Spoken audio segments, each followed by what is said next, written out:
What's going on, everybody? It's your boy Gage. Welcome to the channel. Today, I am thrilled to be showing off my Beelstar 3 Musketeers deck profile from the BT7 format of the Digimon trading card game. Recently, I've been inundated with the power level of the current format of Digimon. It is kind of getting reminiscent of kind of how modern Yu-Gi-Oh! Is looking nowadays. And honestly, I just have been really enjoying kind of just taking a step back and trying to find older formats that were a little bit more enjoyable.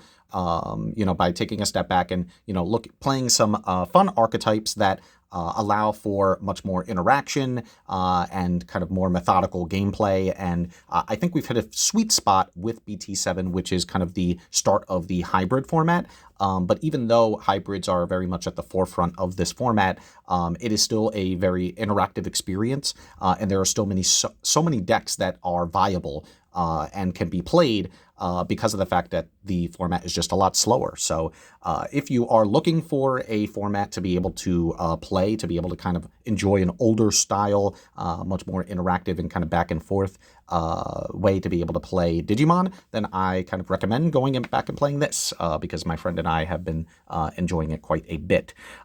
So with that being said, please remember to like, comment, and subscribe if you're fans of content like this, and I'll stop yapping and we'll hop right into the profile. So I'm going to be doing this a little bit differently. Normally, I would just start with the eggs and the rookies and then kind of make my way down through there. But I do think that it's kind of this is such a unique deck that it kind of requires for me to be able to go into the discussing what the kind of the main boss is, and that is going to be the Mega in Beelstar. So we are playing 4 copies of kind of the main card of the deck. So the entire deck is centered around trying to facilitate getting her ability off. So first off, it has the ability where, when playing this card from your hand, you can reduce its play cost by 1 for each 3 Musketeers Digimon and option card with a memory cost of 7 in your trash. So ideally, you are churning through your deck as much as possible to get a bunch of options in the discard pile, a bunch of 3 Musketeers in the discard pile to make it so that her play cost is super cheap. And what you get from it is, on play, you can return an option card with a memory cost of 7 from the trash to your hand, and then you can use an option card from with a memory cost of 7 in your hand without playing its memory cost. So as you can imagine, we are only playing a wide variety of different level 7 options that are super broken for you to be able to utilize for free off of Beelstar's ability. So not only are you sticking a pretty strong Digimon in play, but you're also gaining access to a lot of powerful option cards too. So Beelstar is the star of the show, and so you'll see that pretty much all the other cards in the deck are either options that we want to abuse off of her effect, or are Digimon that will help get us as many options and 3 Musketeers in the discard pile so that we can make her play cost as cheap as possible. So now I'll go ahead and start with the eggs. So we are playing 4 copies of Demi-Meramon. Just a solid egg during this time period. On deletion, it has the inheritable where you can draw a card and then trash a card in your hand. So obviously the name of the game is trying to get as many of those options, right? As many 3 Musketeers in the discard pile to make Beelstar super cheap. So you really don't mind dying, because at the end of the day, that just means it's going to be fuel for your Beelstar. We are also playing 4 copies of Labramon, just as a solid option for us to be able to Digivolve into, or to be able to play to draw one and trash 1 card from your hand. So pretty straightforward. As you'll see, a lot of the cards in the deck are going to be centered around those kinds of effects. We are also playing 4 copies of Soundbirdmon, which has the when attacking, where you could trash an option from your hand to gain a memory. So again, we really don't want the options in our hand because of the fact that we can just end up using them for free off of Beelstar anyway. So it's really nice to be able to get utility in setting up the discard pile while also gaining memory. We're also playing 4 copies of the Impmon that has the on-play where you could trash a card from your hand, and then if you can return a Digimon with the 7 Great Demon Lords or 3 Musketeers from the trash to your hand. So it's nice for being able to recycle some of your, maybe you discarded too many of your Beelstar pretty early on, so having a nice way to be able to get those cards back is fantastic for ensuring that you never run out of gas. And then for the champions, we're playing a 3/3 line of Ogremon as well as Vilemon. Ogremon saying you could trash a card from the hand to delete one of your opponent's level 4 or lower Digimon, and then the Vilemon just being a solid blocker. So I kind of want a nice mix, which is why I'm playing the 3 and 3 of each. I'm also playing 4 copies of Deputymon, which is a very powerful card.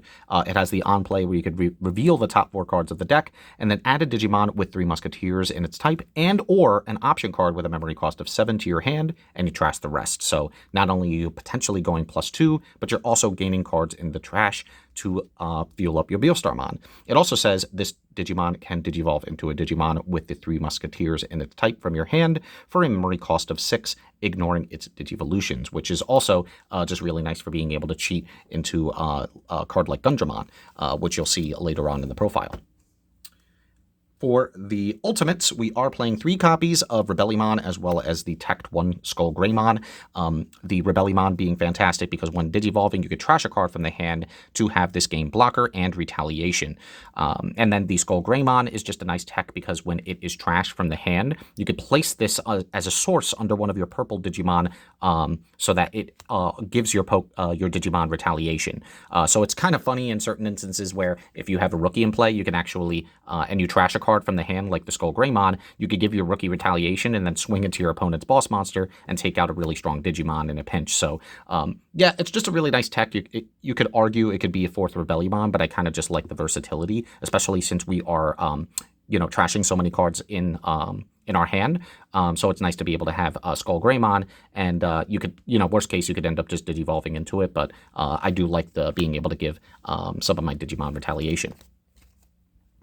And then, as I alluded to earlier, we are playing 4 copies of Gundramon, just a very powerful 3 Musketeers that is a blocker that has the ability when digivolving, you could reveal the top 5 cards of the deck, use 1 option card with a memory cost of 7 without paying its memory cost, trash the remaining cards, and if you don't use an option, you could just straight up delete one of your opponent's Digimon with a play cost of 4 or less. So no matter what, you're getting some type of value from this card because of the way that the Deputymon is worded. It allows you to go into your Gundramon, and which is really nice. So yeah, Gundramon is a solid 3 Musketeer, and so that's why we're playing the 4 copies. And then for some 2 level 7s, we are playing Omnimon's Wart. When digivolving, you could trash the top 3 cards of the deck and then play up to 2 play cost of 8 or less black or purple Digimon from your trash without paying the memory cost. So really nice at being able to again load the discard pile, and then when attacking, you can return a level 6 Digimon in its Digivolution cards to the owner's hand and delete one of your opponent's unsuspended Digimon with a play cost of 12 or less, which is pretty much anything in the game, aside for other level 7s, of course.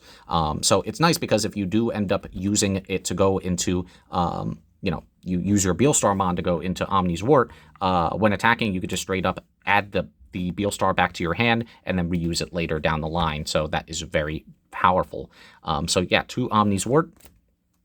And that's pretty much it for the Digimon. So the rest is all options. We are playing 4 copies of Fly Bullet, just the most versatile one in being able to delete one of your opponent's level 6 or lower Digimon, which is going to hit mostly everything.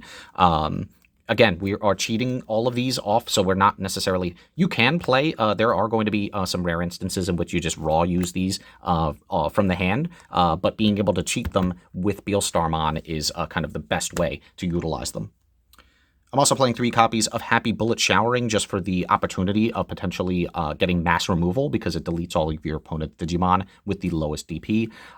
It's red, but if you have a Digimon with 3 Musketeers in its type, then you could use this option without meeting its color requirement, which is very nice. I'm also playing 3 copies of Nailbone, so this says that you can play a purple level 3 Digimon and a purple level 4 Digimon from your trash without paying their costs. Unfortunately, they don't gain the on-plays. That would probably be a little too busted, but it does mean that you can go for your Vilemon to gain a blocker, or you could go for the Soundbirdmon to get its when attacking to, pitch an option to gain a memory. So there are still ways in which you could utilize this pretty nicely, and it does have a nice security effect, which is kind of a pseudo main effect. To a certain extent. We're playing 2 copies of Trump Sword. There are going to be instances in which we're dealing with blockers that are unsuspended, so you want to be able to deal with those. And then we're playing 2 copies of Matashita to kind of round things out. Not only is it a memory tamer, but it returns a purple Digimon or option from the trash to your hand, which just feels like it is a match made in heaven for this deck. So guys, that's going to be it for the profile. Thank you so much for sticking around. If you learned something, please remember to like, comment, and subscribe. And until next time, GG.